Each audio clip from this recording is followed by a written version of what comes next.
Hello කොහොමද ඉතින් ඔයාලට ඉතින් ඔයාලා හැමෝම හොඳින් ඉන්නවා ඇති කියලා මම හිතනවා. ඉතින් ඔන්න අද අරන් ආවා අපේ ලංකාවට ගිය ගමනේ දෙවෙනි කොටසත් එක්ක. ඉතින් අද මම හිතුවා මේ වීඩියෝ එකෙන් ඔයගොල්ලොත් එක්ක අපි කොළඹ ගිය ගමනේ වීඩියෝස් ටිකක් ඔයගොල්ලොත් එක්ක ෂෙයා කරගන්න. ඉතින් මේ ගමනේදී දැන් බෑඩ් එක්ස්පීරියන්ස් ඒ වගේම තව පුංචි මියුසිකල් ෂෝ එකකටත් අපි ගියා. ඒ විස්තර අපි ඉස්සරහට කතා කරමු. ඉතින් එකතු වෙලා ඉන්න කියලා ආදරෙන් ආරාධනා කරන ඔයගොල්ලෝ හැමෝටම. ඒ වගේම ඔයා පළවෙනි වීඩියෝ එක බලපු නැති කෙනෙක් නම් ඔන්න පළවෙනි වීඩියෝ එකත් බලන්න කියලා ඉල්ලන ගමන් ඉතින් වැඩි කතා නැතුව අපි යන් අපේ වීඩියෝ එකට.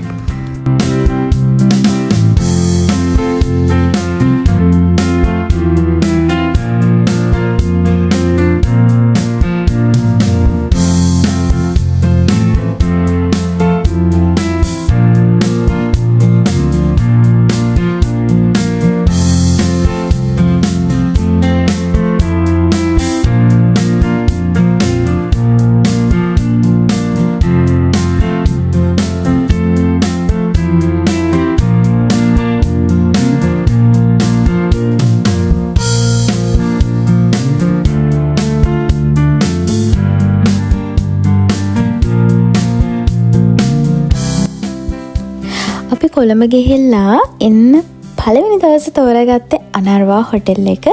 ඉතින් ඒකේ රූම් එකට තිබ්බ view එක තමයි ඔයගොල්ලෝ දැන් මේ දකින්නේ. ඉතින් ඇත්තටම මේක තෝරගන්න ප්‍රධානම හේතුව තමයි අපි පාටි එකක් ඕගනයිස් කරලා තිබ්බ අනර්වා එකේ. ඉතින් අපි දෙන්නට පහසුවට අපි එතන ඇත්තටම ඉදාරය අපි එතන නැවතුණා. අනර්වා එක තෝරගන්න හේතුව තමයි මේ අපේ යාළුවන්ටත් එන්න ලේසි සහ අපිට ඕන වුණා ලොකු ක්‍රවුඩ් එකක් නැති ටිකක් නිදහසේ අපිට පාටි එක එන්ජොයි කරන්න පුළුවන් ස්පේස් එකක් තියෙන තැනක්. ඉතින් අනර්වා එකේ ඇත්තටම මං හිතන්නේ ක්‍රවුඩ් එකක් හිටියේ නැතිම තරම් අපේ පාටි එක යන ටයිම් එකෙත් මම හිතන්නේ එතන හිටියේ 2යි 3 දෙනයි වගේ. ඉතින් අපිට ඒක ලොකු chance එකක් වුණා අපේ පාටි එක අපිට පුළුවන් උපරිම විදිහට මේ එන්ජොයි කරන්න. ඉතින් මම හිතනවා ඔන්න ඔයාලා ලංකාවට ගිය කාලෙක මේ ඔයාලට අන්නේ වගේ ඔයාලගේ නිදහසේ පාටි එකක් ඕගනයිස් කරගන්න ඕන නම් ඔයාලට මං හිතනවා අනර්වා එක හොඳ තැනක් කියලා. මොකද එතන view එකත් හොඳයි, සර්විස් එකත් හොඳයි, ඒ හැමදේම හොඳයි. ඉතින් ඇත්තටම කියනවා නම් ඉතින් මම ෆස්ට් ටයිම් තමයි අනර්වා හොටෙල් එකට ගියේ. ඉතින් ඔයාලා දන්නවනේ අනර්වා කියන්නේ මේ සිතාලිප කම්පැනි එක යටතේ තියෙන හොටෙල් එක. ඉතින් ඇත්තටම කියනවා නම් මම ලොකු හැපි නැහැ. මොකද යාළගේ රූම් එකේ ක්ලීනින්, එතකොට යාළගේ සර්විස් එක සහ යාළගේ බුෆේ ඔය වගේ දේවල් එක මම ඇත්තටම හැපි නැහැ. එයාලගේ එකම හොඳ දෙයකට කියලා තිබ්බේ අපේ පාටි එක ඇරේන්ජ් කරපු ඒ ටයිම් එකේ එයාලා දුන්න සර්විස් එක සහ මේ අනිත් කාරණේ තමයි එයාලගේ තිබ්බ ස්පේස් එක සහ අපිට අපේ නිදහසේ ඒක එන්ජොයි කරන්න අපිට අවස්ථාව හම්බුන එක. ඉතින් ඇත්තටම මේ ඒ වගේ දෙයකට ඇරෙන්න නම් මම නම් රෙකමන්ඩ් කරන්නේ අනර්වා හොටෙල් එක. මේ එහෙම ඔයාලට නැවිතිලා නිකන් නිමාඩුවකට හොඳට එන්ජොයි කරන්න පුළුවන් ප්ලේස් එකක් විදිහට නම් මම ඇත්තටම රෙකමන්ඩ් කරන්නේ. එතන ඇත්තටම හොඳයි. ඔයාලා පාටි එකකට ඇරේන්ජ් කරගන්නවා නම් එතන ඇත්තටම එතන නියම ප්ලේස් එකක් එතන. ඔයාලා ලංකාවට යන කාලෙක ඔන්න නිදහසේ මේ ඔයාලට පාටි එකක් ඇරේන්ජ් කරගන්න ඕන මම හිතනවා අනර්වා ඉතින් ගොඩාක් හොඳ තැනක් කියලා. ඉතින් අපි දැන් මේ හදන්නේ මේ චෙක් අවුට් වෙලා හස්බන්ඩ්ගේ කම්පැනි එකට යන්න. ඉතින් වීඩියෝ එක දිගටම බලාගෙන ඉන්න. අපි දැන් යන්නේ රත්මලාන පැත්තට.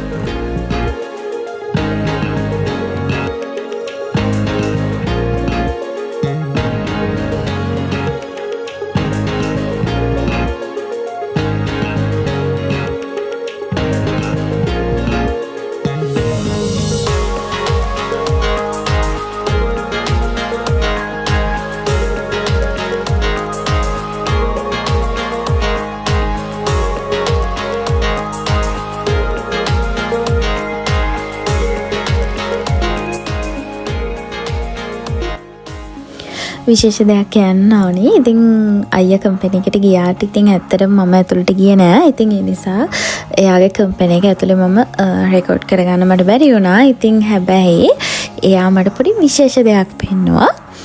ඔයාලා දැන් මේ දකින්නේ එතන. මේ තමයි ජිප්සීස්ලාගේ ස්ටුඩියෝ එක. ඉතින් ඔයාලා දන්නවනේ රත්මලාන ටොයෝටා කම්පැනි එකේ පිටිපස්සේ තමයි ජිප්සීස්ලාගේ ඔන්න ස්ටුඩියෝ එක තියෙන්නේ. ඉතින් යන ගමන් ඉතින් යාගේ යාළුවොත් ඉන්නවා පාරේ. ඉතින් එයාත් කතා කරගෙන තමයි දැන් අපි දෙන්න මේ යන්න හදන්නේ දවල්ට කන්න. ඉතින් වීඩියෝ එක දිගටම බලාගෙන ඉන්නකෝ.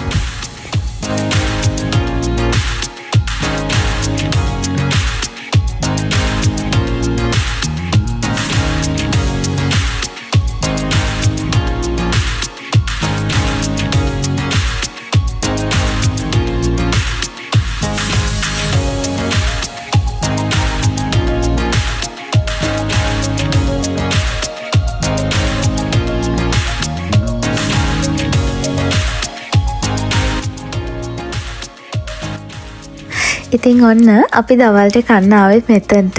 ඉතින් මෙතන තමයි කෙසල් කලේ බත්. ඉතින් ඔන්න මෙතන තැන ගැන නම් කියනවා නම් මෙතන ඇත්තටම විශේෂයි. පරණ බඩු වලට ආස කෙනෙක් නම් ඔයා ඔන්න ගියාට පාඩු නෑ කියලා මම හිතනවා.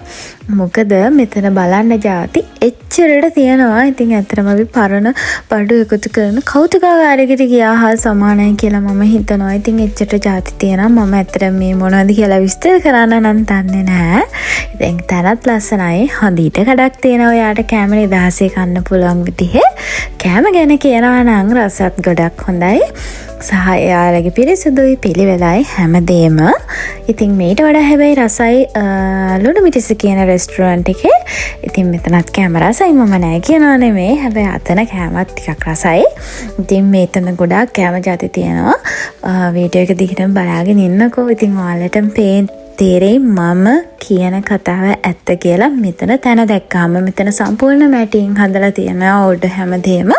ඒ වගේම පාකින් ස්පේස් එක ඉතින් හොඳ ඔයාට කැම නිදහසේ ගන්න පුළුවන් විදිහ හොඳ ස්පේස් එකක් තියෙන තැනක් තමයි මෙතන.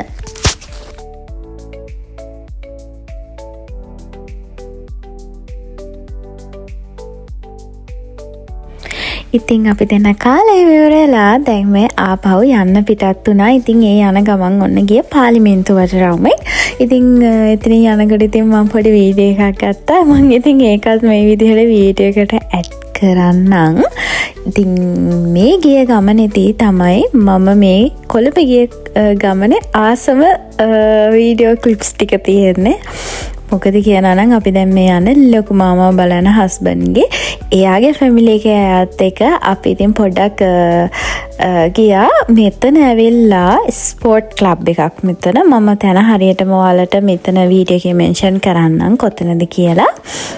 මේක ඇත්තටම මාරු විදිහට ෆන් එකක් ගත්ත තැනක් කිව්වොත් නම් හරියටම හරි.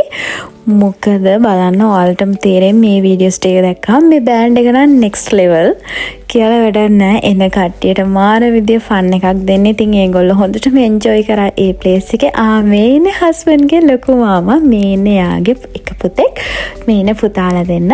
ඉතින් යාගේ ෆැමිලි එකත් එක්ක ගත්ත ලස්සන මෙමරිස් ටිකක් තමයි ඔයගොල්ලොත් එක්ක මෙන්න මේ විදියට ෂෙයා කරගන්නේ.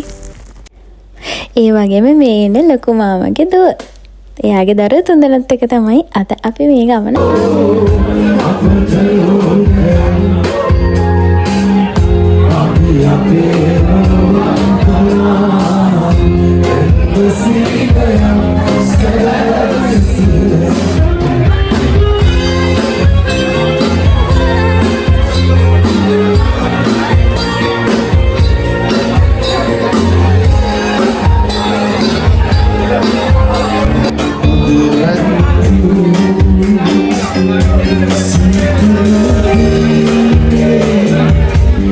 Rasa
ඇත්තටම මම වීඩියෝ එකේ වැඩි කොටසක් මේ විදිහට මේ වීඩියෝස් ටිකට වෙන් කරා. ඉතින් ඇත්තටම මට ඕනුනේ අපිට එදා දැනෙච්ච ෆීලින් එක ඔයගොල්ලොත් එක්ක ඒ විදිහටම ෂෙයා කරගන්න.